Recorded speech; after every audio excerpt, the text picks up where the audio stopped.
What's good? It's your boy Jay. That's me. Let's talk Smackdown from January the 12th, 2024.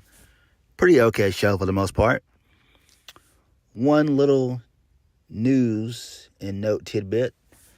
So apparently WWE, they want Kevin Patrick to get better.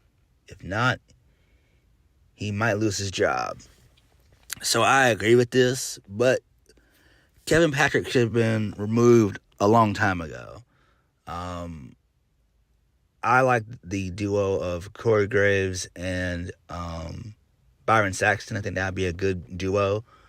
And that would be great if Triple H could make a phone call to Mauro Ranallo. I think that would be good too. But Kevin Patrick, he's just not the guy. He's not the guy. He's awful. He's awful. And I don't know, man. Like, he's worse than Adon Berg, Jimmy Smith. You know, it's just not a good look. Not a good look. WWE has had bad luck when it comes to getting commentators for the last at least 3 years. For the past 3 years. So, but it'll work itself out, I guess.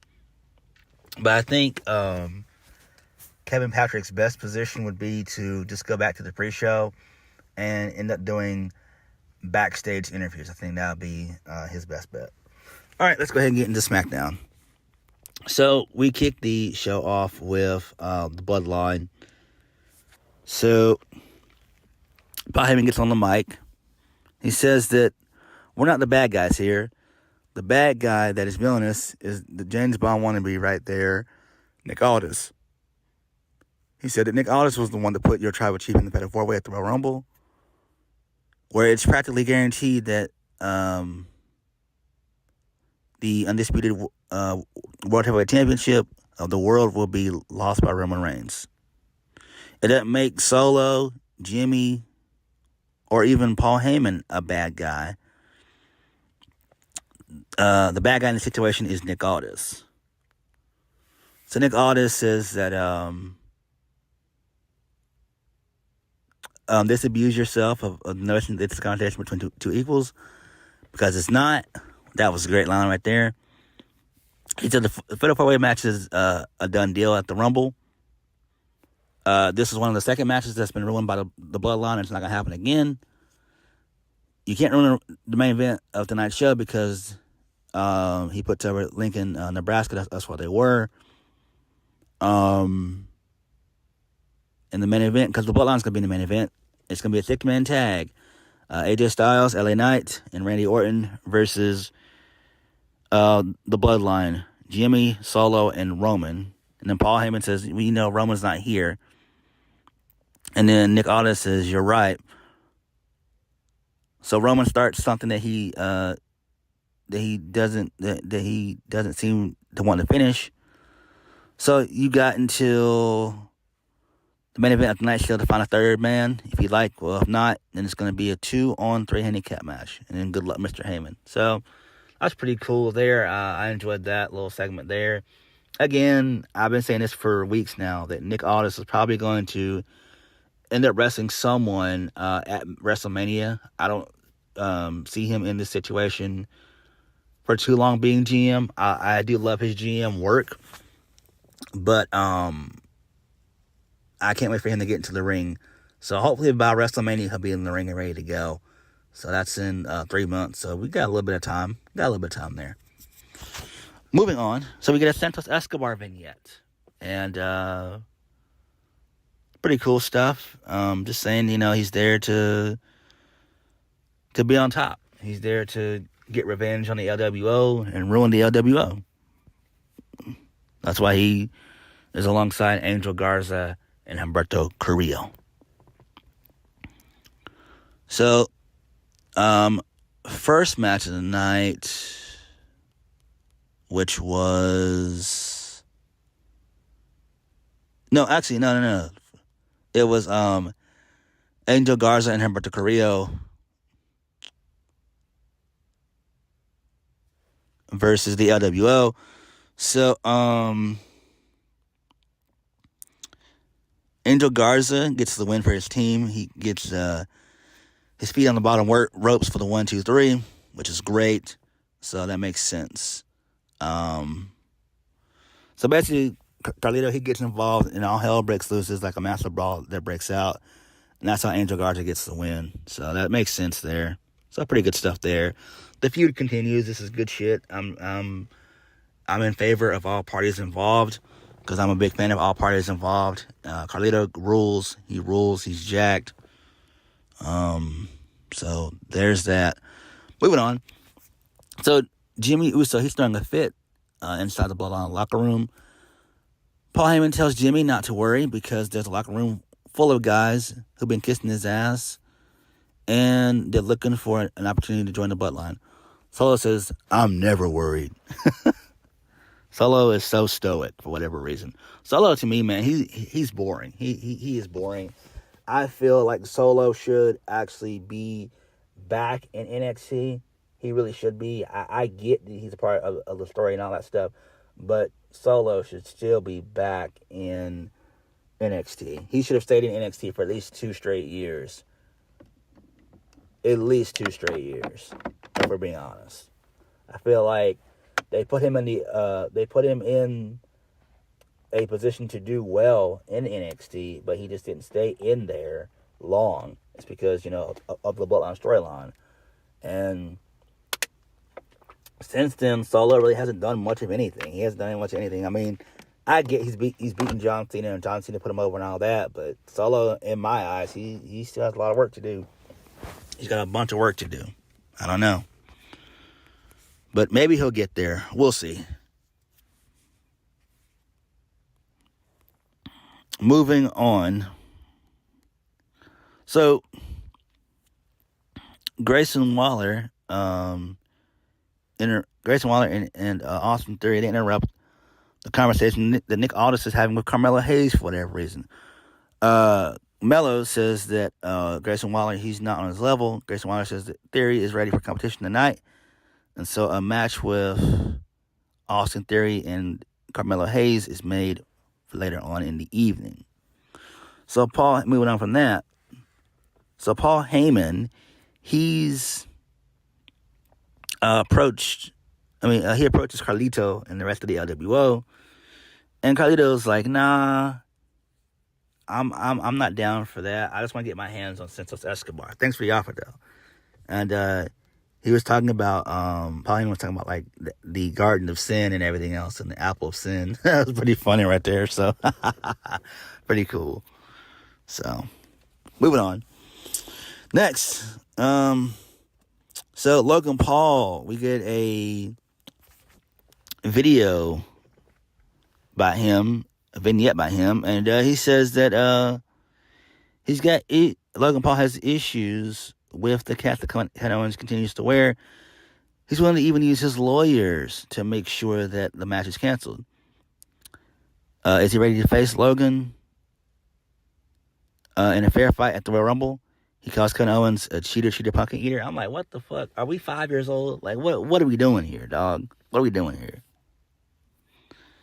So that's fine there. I mean, I do like that. We all know that Kevin Owens is going to defeat Logan Paul at the Rumble. It's a done deal. Like, it's already etched in stone. Like, come on. But come on, man. Cheater, pumpkin eater. Like, that makes no sense. Like, what the fuck? That's so dumb and corny. I don't get it. I don't get these scripted ass promos sometimes. I really don't. So, Butch, a.k.a. Pete Dunne's having a conversation with Tyler Bate.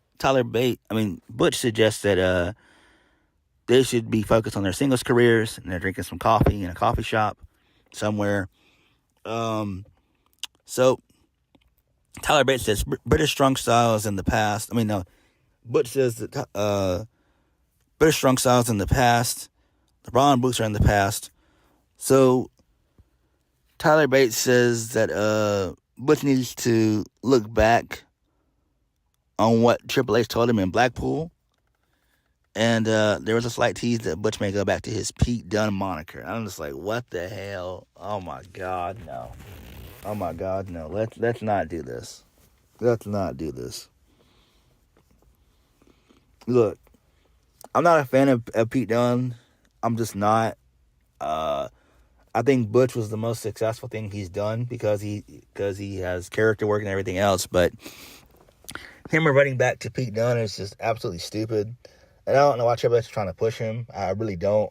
I feel like Tyler Bate and Butch would be great, a great tag team for a while. And it would actually get both of them over, if we're being honest. Because without them being a tag team, they're just regular guys there, singles guys in the mid-card. They're not going to do anything special.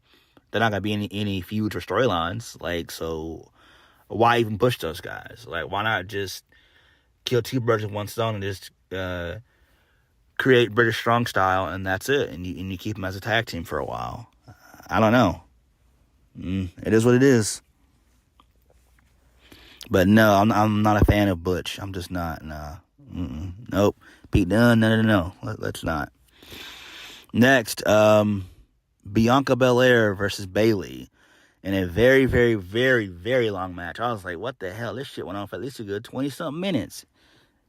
It feels like it. It felt like it was a bunch of near falls and everything else. There was one spot in the match where Bayley was acting like she hurt her knee, and Bianca was laying on outside of the on the floor, and all of Damage Control were just standing around, and they weren't doing anything to her at all, to Bianca at all. So Bianca gets the win via the KOD, and post-match, Dakota Kai reminds Bayley that she has the Royal Rumble match to win, because Bayley's like confused, like, why didn't she get help from Damage Control and everything else? So this teases maybe the comeback of Naomi. I've heard people say that too, so that would make sense. I don't know if Dakota Kai is still injured or not. I'm not sure, but the turn is coming for sure. The turn is definitely coming, and it's warranted. Hopefully Sasha Banks is at the Rumble in 2 weeks. If not, it is what it is. You guys already know my thoughts on that. She either shows up at the Rumble or she shows up at Revolution in March for AEW. I've got faith that Sasha probably will show up at the Rumble. It just makes sense. All signs point to it for sure. It just points to it. Next. So Kevin Owens, he has a little promo, backstage promo. He says that, yeah, buddy, I've heard everything you had to say. Unfortunately, as you know, he doesn't like hearing Logan Paul talk at all. He said he knows what he sees what he's doing. He said, if you want to call this a liability and unfair advantage, this cast, you can do it. We both know that that's not what this is. If it's an advantage for anybody, it's you. He says because he has a broken hand. But unfortunately for Logan Paul, it's not going to keep him away from being at the Royal Rumble. But then again, after seeing your face, the black eye, I understand what you're trying to do. I totally get it. He said, so basically, let's just have a sit down and talk it out man to man, face to face, on the Kevin Owens show. He says, what do you say? I hope to see you there. I'm just like, oh my God, no. Let's not. Again, I would save that for the go home show angle. That would be the go home show angle I would do. I wouldn't just put it in a week before the Rumble. I just wouldn't. I don't know why Triple H is doing that. To me, that's bad booking for whatever reason. I just don't understand it. Moving on. So Bobby Lashley and Street Profits, they come out. Or as they're known now as the Pride. They didn't say that on commentary or anything like that or whatever, but that's their name. It seems like from what reports are saying. Which is not a good name at all. So, Bobby Lashley calls out Karrion Kross and AOP.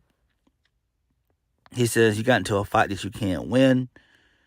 If we have an issue with somebody, we confront them face to face and we settle it. We don't take a cowardice approach. We don't go lurking in the darkness, hiding behind the shadows. My bad. We walk down to this ring. We roll up our sleeves. We clench our fists, and we're ready to fight. So, Karrion Kross, if you and your boys want to settle this, you got an issue with us, come down here and settle this right here and right now. So I like that. So the lights, the Titantron goes black and everything else.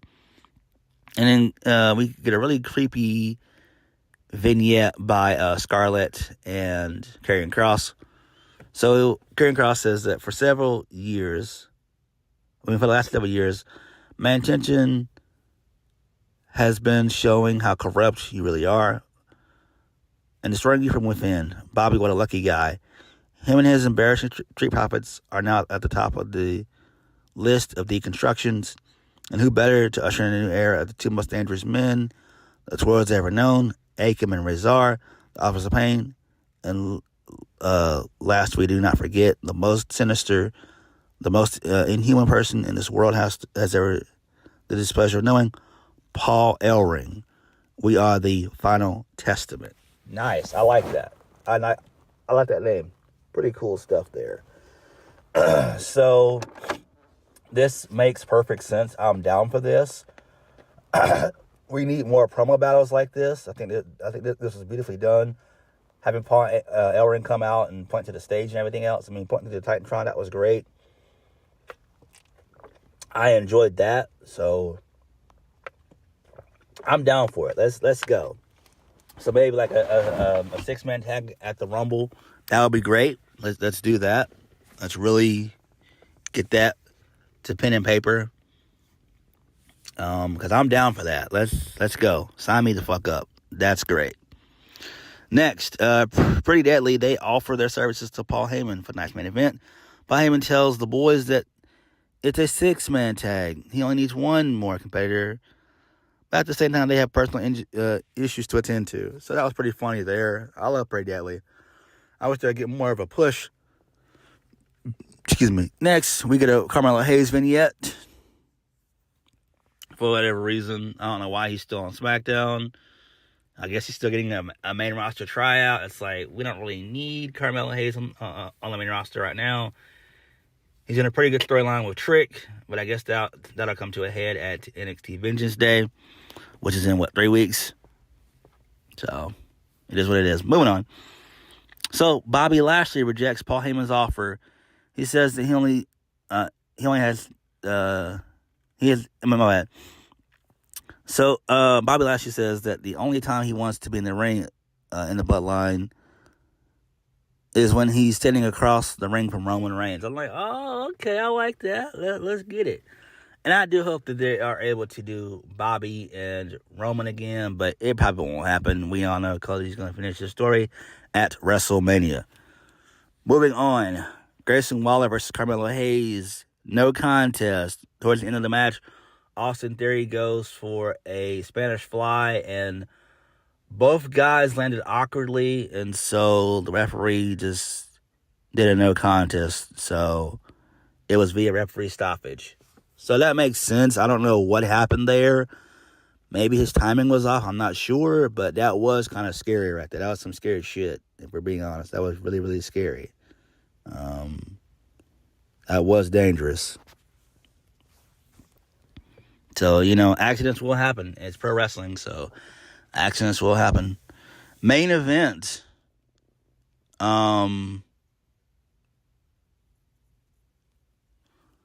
It is LA Knight, Randy Orton, and AJ Styles versus the Bloodline. So, basically, early on, when Randy hit his entrance, he was attacked and beaten down by Solo. He did a Samoan spike. So it then became a regular tag match. Then towards the end of the match, Randy Orton comes out to a really good pop, and he defeats Jimmy Uso via the RKO. Post-match, Randy Orton beats down Jimmy Uso.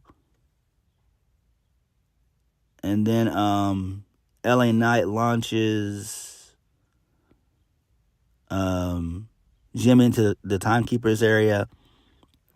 And they beat down Solo. They put him through a table via the powerbomb, the Shield powerbomb. And then we see Paul Heyman calling Roman Reigns as the show goes off the air. So that was pretty cool there. I enjoyed that.